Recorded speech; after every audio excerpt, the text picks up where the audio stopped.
किसी गांव में एक किसान रहा करता था। उसके दो पुत्र थे जिनके नाम शिवदत्त और विष्णुदत्त थे। खेती बाड़ी करते हुए उनके दिन बड़े ही सुखपूर्वक बीत रहे थे। एक दिन वह बूढ़ा किसान बहुत ज्यादा बीमार पड़ गया और उसने अपने दोनों बेटों को अपने पास बुलाया और उनसे कहा कि मेरे बच्चों, शायद अब मेरा अंतिम समय आ गया है। मैं यह चाहता हूं कि मेरे मरने के बाद तुम दोनों भाई आपस में मिलजुल कर रहो और सुख शांति के साथ अपनी जिंदगी गुजर बसर करो। मैंने किसी बुरे वक्त के लिए कुछ सोने की अशर्फियां इकट्ठी कर रखी थीं, जिन्हें मैंने घर के पिछवाड़े में आम के वृक्ष के नीचे गाड़ रखा है। अब वह तुम्हारे काम आएंगी। लेकिन मेरे बच्चों, तुम मुझसे यह वादा करो कि तुरंत दोनों आवश्यकता पड़ने पर ही उन अशर्फियों को बाहर निकालोगे। वह दोनों कहने लगे कि हम वादा करते हैं पिताजी, जैसा आप कहेंगे हम वैसा ही करेंगे। इतना सुनते ही बूढ़े किसान ने अपने प्राण त्याग दिए। दोनों बेटों ने उस बूढ़े किसान का अंतिम संस्कार कर दिया। पिता की मृत्यु से छोटा भाई शिवदत्त तो बहुत दुखी था, लेकिन बड़े भाई विष्णुदत्त को अपने पिताजी के मरने का जरा भी दुख नहीं था। उसकी आंखों के सामने तो सिर्फ सोने की अशर्फियां ही घूम रही थीं। रात को विष्णुदत्त को नींद भी नहीं आ रही थी। वह बार बार करवट बदल रहा था। आधी रात के बाद सुबह होने से पहले ही वह उठकर बैठ गया और सोचने लगा कि शिवदत्त के जागने से पहले मुझे अपना काम पूरा कर लेना चाहिए, वरना फिर कभी ऐसा मौका नहीं मिलेगा। यह सोचकर उसने अपनी कुदाल उठाई और घर के पिछवाड़े उस पेड़ के नीचे जा पहुंचा जहां पर अशर्फियां गड़ी हुई थीं। कुछ ही क्षणों में उसने जमीन को खोदकर वहां से अशर्फियां बाहर निकाल लीं। अशर्फियों को देखकर वह बहुत खुश हुआ। वह सोचने लगा कि वाह, इतनी सारी अशर्फियां, अब मुझे जिंदगी में कभी भी किसी चीज की कोई कमी नहीं होगी। उसने तुरंत ही वह अशर्फियों का घड़ा उठाया और दूसरे पेड़ के नीचे गाड़ दिया और फिर आराम से घर में जाकर अपने स्थान पर दोबारा लेट गया। जब सुबह हुई तो छोटा भाई शिवदत्त अपने बड़े भाई विष्णुदत्त को जोर जोर से आवाज लगाकर उठा रहा था कि भैया भैया जल्दी उठो, गजब हो गया। भैया, घर के पिछवाड़े में आम के पेड़ के नीचे की जमीन खुदी पड़ी है और वहां से सारी अशर्फियां भी गायब हैं। मुझे लगता है कि कोई चोर हमारी सारी अशर्फियां चोरी करके भाग गया है। विष्णुदत्त एकदम अनजान बनता हुआ बोला, क्या ऐसा कैसे हो सकता है? चलो मैं चलकर देखता हूँ। जब दोनों भाई उस जगह पर पहुंचे तो सच में ही वहां की जमीन खुदी पड़ी थी। छोटे भाई शिवदत्त ने कहा, अब क्या करें भैया? मेरे विचार से हमें पहले कोतवाली में जाकर सूचना देनी चाहिए। कोतवाली का नाम सुनकर विष्णुदत्त कुछ घबराया, लेकिन अगले ही पल विष्णुदत्त अपने को संभालते हुए बोला कि ठहरो शिवदत्त, कोतवाली जाने की कोई जरूरत नहीं है। शिवदत्त बोला, लेकिन क्यों भैया? विष्णुदत्त ने कहा, मैं अच्छी तरह जानता हूं कि चोर कौन है, किसने दबी हुई अशर्फियां निकाली हैं। शिवदत्त ने चौंक कर पूछा, भैया क्या आप जानते हैं वह कौन है? विष्णुदत्त बोला, हाँ, तुम जानना चाहते हो तो सुनो, वह चोर तुम ही हो। विष्णुदत्त ने अपनी चोरी छिपाने के लिए उल्टा अपने भाई पर ही आरोप लगा दिया। विष्णुदत्त की बात सुनकर शिवदत्त बोला, भैया यह आप क्या कह रहे हो? नहीं भैया, मैं चोर नहीं हूं, मैंने कोई चोरी नहीं की है। विष्णुदत्त कहने लगा कि तुम्हारे और मेरे अलावा इन अशर्फियों के बारे में और कोई नहीं जानता था, इसलिए अब यह बात साफ है कि तुम अकेले ही सारी अशर्फियां हड़पना चाहते हो। शिवदत्त ने यह सुनकर कहा कि ऐसा मत कहो भैया, मैं सच कहता हूं, मैंने कोई अशर्फियां नहीं चुराई हैं, मैं अशर्फियों के बारे में कुछ नहीं जानता। विष्णुदत्त बोला कि मैं कोई सफाई नहीं सुनना चाहता, या तो तुम मुझे वह अशर्फियां लौटा दो या फिर तुम इस घर के दरवाजे अपने लिए हमेशा हमेशा के लिए बंद समझो। शिवदत्त उदास होकर बोला, ठीक है भैया, यदि आपको मेरी बात पर विश्वास नहीं है तो मैं यह घर और यह गांव भी छोड़कर चला जाऊंगा, लेकिन मेरी बात पर विश्वास करो। विष्णुदत्त ने उसकी एक भी बात नहीं सुनी और उसे घर से निकाल दिया। शिवदत्त दुखी मन से तुरंत ही वहां से चल पड़ा। वह सोचने लगा कि सच्चाई जाने बिना ही भैया ने मेरे साथ ऐसा व्यवहार क्यों किया। अब बदनाम होने से अच्छा है कि मैं यह गांव छोड़कर ही चला जाऊं। जबकि घर पर बैठा विष्णुदत्त बड़े आराम से यह सोच रहा था कि वाह, कितनी आसानी से शिवदत्त नाम का कांटा अपने आप ही मेरी जिंदगी से निकल गया। अब सारी अशर्फियां सिर्फ मेरी हैं। दूसरी तरफ शिवदत्त उदास मन लेकर वहां से चलता ही जा रहा था। चलते चलते उसके मन में कई तरह के विचार उत्पन्न हो रहे थे। उसके मन में एक विचार यह भी आया कि कहीं भैया ने सारा धन हड़पने के लिए ये कोई चाल तो नहीं चली।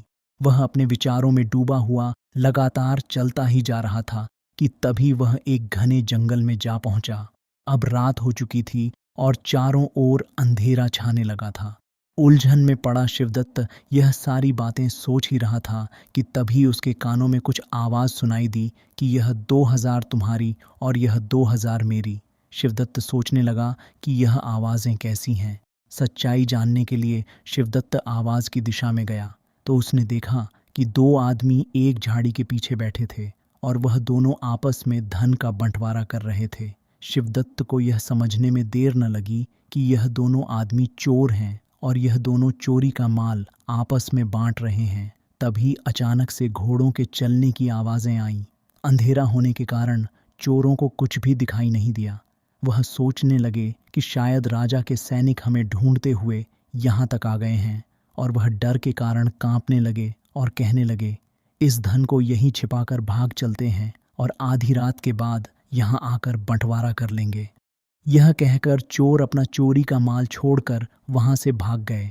जब शिवदत्त की नज़र उन अशर्फियों पर पड़ी तो वह मन ही मन बहुत खुश हुआ। लेकिन तभी उसके मन में एक दूसरा विचार आया कि यह अशर्फियां चोरी की हैं, इन्हें साथ में ले जाना ठीक नहीं होगा। इन्हें मैं यहीं पर गाड़ देता हूँ और ज़रूरत पड़ने पर इनको ले जाऊंगा। यही सोचकर शिवदत्त ने वह सारी अशर्फियां कुछ दूर ले जाकर एक पेड़ के नीचे गाड़ दी और रात वहीं बिता के सुबह अपने रास्ते पर चलने लगा। अभी वह कुछ दूर ही चल पाया था कि तभी कुछ डाकुओं ने उसको घेर लिया और डाकुओं का सरदार उससे बोला कि जो कुछ भी तुम्हारे पास है वह निकाल कर हमें दे दो, नहीं तो जान से मार दिए जाओगे। शिवदत्त बोला कि भाइयों, मैं तो खुद ही एक मुसीबत का मारा हूँ, मेरे पास धन भला कहाँ से आएगा। डाकुओं का सरदार बोला कि यह झूठ बोलता है, इसकी तलाशी लो। तलाशी लेने के बाद जब शिवदत्त के पास वास्तव में उन्हें कोई भी वस्तु प्राप्त नहीं हुई तो सरदार क्रोध से चिल्ला उठा और बोला कि अगर इसके पास पैसे नहीं हैं तो भी यह हमारे काम आएगा, इसे अपने अड्डे पर ले चलो। आज देवी माँ को इसकी ही बलि चढ़ाई जाएगी। यह बात सुनते ही शिवदत्त के होश उड़ गए। डाकू शिवदत्त को उठाकर अपने अड्डे पर ले गए, परंतु उनके अड्डे तक पहुंचते पहुंचते शिवदत्त को एक उपाय सूझ ही गया। अड्डे पर पहुंचने के बाद उसने डाकुओं के सरदार से कहा, अगर तुम मुझे अपने दल में शामिल कर लेने का वचन दो तो मैं तुम्हें 4000 सोने की अशर्फियों का पता बता सकता हूँ। यह सुनकर डाकुओं का सरदार बोला, क्या कहा? 4000 अशर्फियाँ? यदि तुम सच कहते हो तो हमें यह शर्त मंजूर है। जल्दी से हमें उन अशर्फियों का पता बताओ। शिवदत्त बोला, देखो भाई, अभी तो रात होने वाली है, इस समय वहां पर जाना ठीक नहीं है। कल सुबह होते ही मैं तुम लोगों को वहां पर लेकर चलूंगा। डाकुओं का सरदार बोला, ठीक है, लेकिन खबरदार हमारे साथ कोई भी चालाकी करने की कोशिश मत करना, वरना अंजाम बहुत ही बुरा होगा। शिवदत्त बोला कि सरदार, आप बिल्कुल निश्चिंत रहिए, मैं आपसे कोई भी धोखा नहीं करने वाला। अगली सुबह शिवदत्त उन चोरों को उसी जगह पर ले गया जहां पर उसने वह सोने की अशर्फियां दबाई हुई थीं। सरदार के आदेश पर तुरंत ही उसके आदमियों ने उस जगह को खोदा और शीघ्र ही वह अशर्फियां उनके सामने थीं। सोने की अशर्फियों को देखकर वह सभी बहुत ही खुश हो गए। वह सारी अशर्फियों को अपनी थैली में भरकर अपने अड्डे की ओर चल पड़े। परंतु शिवदत्त के दिमाग में अभी भी कोई दूसरी योजना चल रही थी। वह सोच रहा था कि यह अशर्फियां एक तरह से तो मेरे काम में ही आई हैं, लेकिन मैं इन डाकू के लिए जल्दी ही मौत का कारण बन जाऊंगा। इस घटना के बाद शिवदत्त उन डाकुओं के गिरोह के साथ ही रहने लगा और धीरे धीरे वह डाकू के सरदार का सबसे विश्वसनीय व्यक्ति बन चुका था। कुछ समय बाद शिवदत्त ने उन डाकुओं के सरदार से कहा कि सरदार, मैं 1 सप्ताह के लिए अपने घर जाना चाहता हूँ। वहाँ पर मेरी बूढ़ी माँ है और एक बार मैं उनसे मिलना चाहता हूँ। सरदार, जो शिवदत्त की योजना से बिल्कुल ही अनजान था, वह शिवदत्त को अपना सबसे विश्वासी व्यक्ति मानता था और उसने शिवदत्त को 1 सप्ताह के लिए अपने घर पर जाने की आज्ञा दे दी। शिवदत्त अपने घर जाने के लिए रवाना तो हुआ, परंतु वह अपने घर जाने की बजाय राजा के महल की तरफ चला गया। उधर राजमहल में महाराज पहले ही उन डाकुओं के आतंक से बहुत परेशान थे। वह अपने महामंत्री से कह रहे थे कि मंत्री जी, आखिर वह डाकू कब पकड़े जाएंगे? पूरा देश उनके आतंक से परेशान हो रहा है। मंत्री जी बोले, मैं अपनी तरफ से पूरी कोशिश कर रहा हूँ महाराज। वह आतंकी जल्दी ही आपको कारागार में नजर आएंगे। उसी समय वहां पर एक पहरेदार आया और बोला कि महाराज की जय हो। महाराज, एक व्यक्ति आपसे डाकू के संबंध में मिलना चाहता है। महाराज बोले, अच्छा, तो उसे तुरंत यहाँ पर लेकर आओ। कुछ समय बाद ही वह पहरेदार शिवदत्त को राजा के सामने लेकर आया। शिवदत्त बोला, महाराज को मेरा प्रणाम, मेरा नाम शिवदत्त है।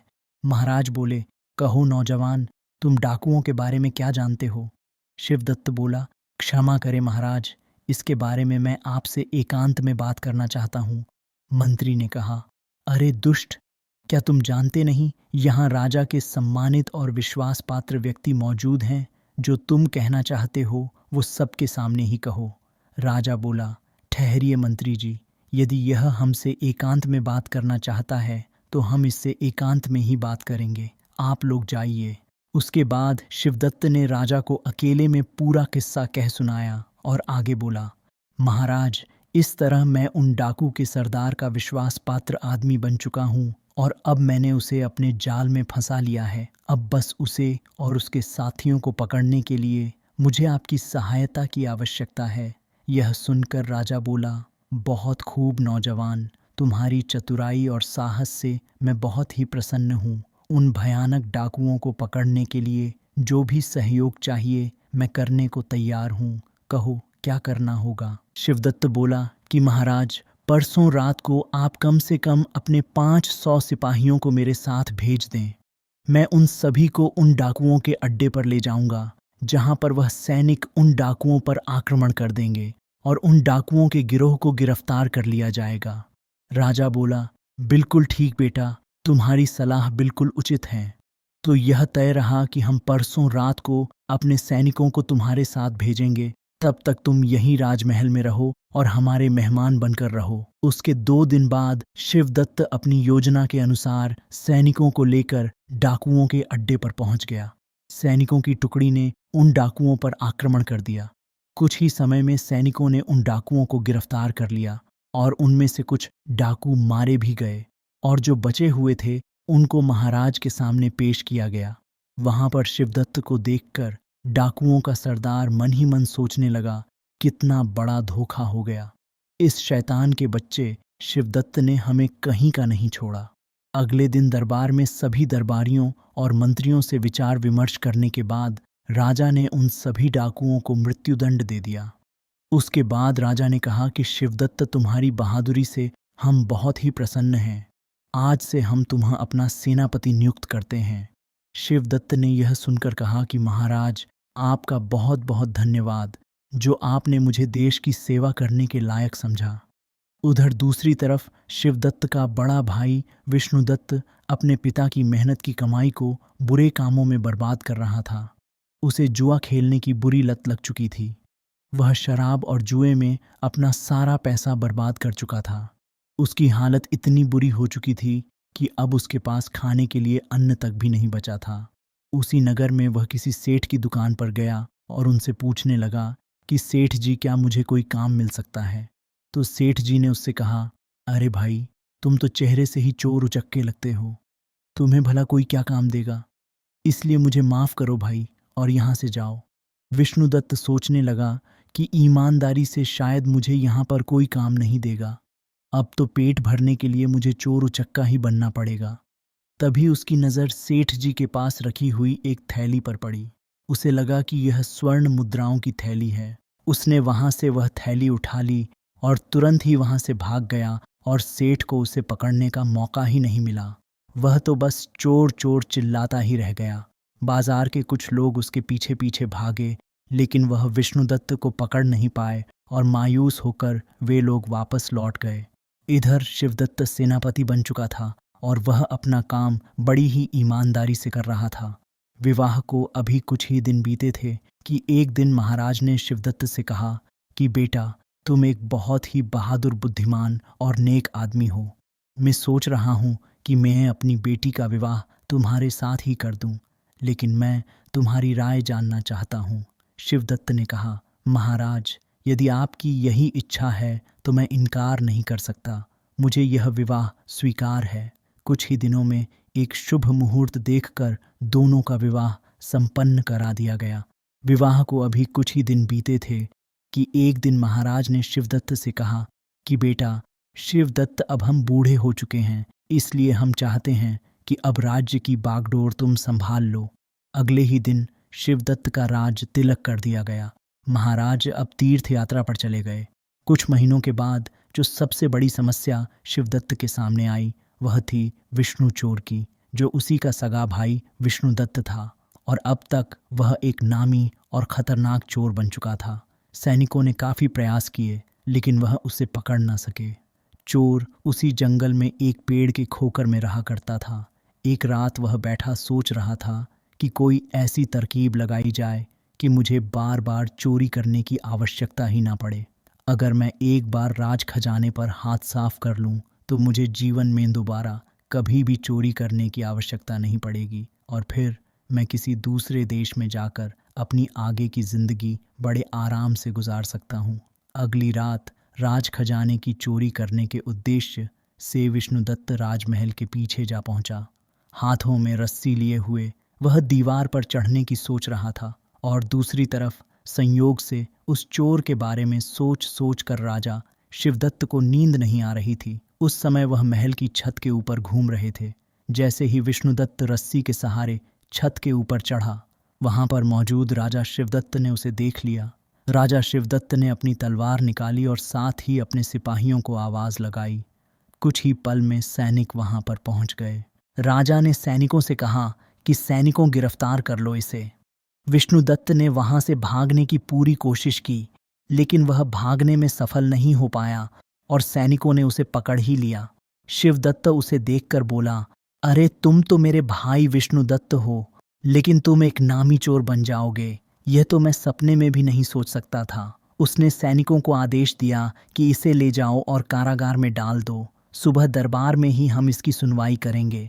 विष्णुदत्त को अब कारागार में डाल दिया गया। अब वह मन ही मन अपने किए पर पछता रहा था और सोच रहा था कि मेरी बुरी नीयत ने मुझे आज पतन की इतनी गहराई में धकेल दिया, जबकि शिवदत्त, जिसे मैंने बेईमान बनाकर धक्के मारकर अपने घर से निकाला था, अपनी ईमानदारी और नेकी की वजह से एक राजा बन गया है और मैं, जिसके पास सब कुछ था, एक चोर बनकर आज उसके बंदी गृह में पड़ा हूँ।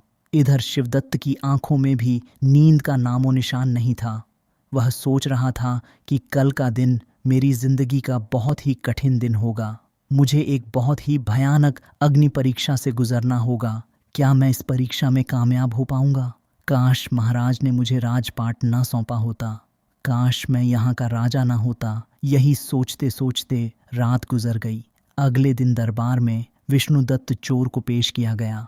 महाराज ने उससे कहा, विष्णुदत्त, तुम्हारे ऊपर लगाए गए सारे चोरी के इल्जाम प्रमाणित हो चुके हैं। क्या अब तुम्हें अपनी सफाई में कुछ कहना है? विष्णुदत्त बोला, महाराज, मैं बस इतना ही कहना चाहता हूँ कि मुझ जैसे शैतान को आप इतनी कठोर से कठोर सजा दें कि भविष्य में चाहकर भी कोई मेरे जैसा न बन सके। शिवदत्त ने कहा, ठीक है, हम तुम्हें ऐसी ही सजा देंगे। शिवदत्त ने सैनिकों को आदेश दिया कि सैनिकों, इस चोर को ले जाओ और इसका एक हाथ और एक पैर काटकर इसे देश की सीमा से बाहर निकाल दिया जाए। शिवदत्त का यह न्याय देखकर उसकी प्रजा और उसके मंत्री सब उसकी जय जयकार करने लगे। तुरंत ही राजा की आज्ञा का पालन किया गया और चोर विष्णुदत्त का एक हाथ और एक पैर काटकर उसे राज्य की सीमा से बाहर निकाल दिया गया। जब वह देश छोड़कर जा रहा था, तभी उसके सामने राजा शिवदत्त आ गया। शिवदत्त को देखकर विष्णुदत्त बोला कि महाराज, काश आपने मेरा हाथ और एक पैर काटने की बजाय मुझे मौत की सजा दे दी होती। मेरा एक हाथ और एक पैर कटवा के तो आपने मुझे तड़प तड़प कर मरने के लिए इस दुनिया में छोड़ दिया। शिवदत्त ने कहा कि उस समय तो मैं एक राजा था, परंतु अब आपके सामने राजा शिवदत्त नहीं बल्कि आपका छोटा भाई शिवदत्त खड़ा है। एक राजा होकर मैंने एक चोर को सजा देकर अपने धर्म का पालन किया है, और अब एक भाई अपने भाई के पास अपने धर्म और कर्तव्य का पालन करने के लिए आया है। विष्णुदत्त ने कहा कि मैं समझा नहीं। शिवदत्त बोला, भैया, मैं जानता हूँ कि एक हाथ और एक पैर कटने की वजह से आप कभी भी कोई काम नहीं कर पाएंगे, इसलिए मैं आपको कुछ धन देने आया हूँ। इस थैले में कुछ स्वर्ण मुद्राएं हैं जो कि मेरी मेहनत की कमाई हुई हैं। मुझे विश्वास है कि इतने धन के साथ आप किसी दूसरे देश में अपना जीवन आराम से व्यतीत कर सकते हैं। लेकिन भैया, आप इनकार मत करिए, नहीं तो कभी भी मैं अपने आप को माफ़ नहीं कर पाऊंगा। यह सुनकर विष्णुदत्त की आंखों से आंसू बहने लगे। वह बोला कि मैंने तुम्हारे साथ धोखा किया था, मेरे साथ तो यह सब होना ही था, लेकिन तुम कितने महान हो, ईश्वर हमेशा तुम्हें इसी तरह से खुश रखे। फिर दोनों ने आपस में गले लगकर एक दूसरे से बड़े ही भारी मन से विदा ली। बड़ा भाई छोटे भाई से कहने लगा कि मेरी ईश्वर से यही विनती है कि मुझे हर जन्म में तुम्हारे जैसा ही भाई मिले। और दोनों भाई अपनी अपनी राह पर वापस चले गए, और उसके बाद उस देश में विष्णुदत्त को दोबारा किसी ने भी नहीं देखा, और राजा शिवदत्त भी अपनी प्रजा का पालन करते हुए एक सुखमय जीवन बिताने लगा। तो दोस्तों, आपको यह कहानी कैसी लगी, एक प्यारा सा कमेंट करके ज़रूर बताएं। अगर कहानी अच्छी लगी हो तो वीडियो को लाइक करके चैनल को सब्सक्राइब अवश्य कर लेना। धन्यवाद।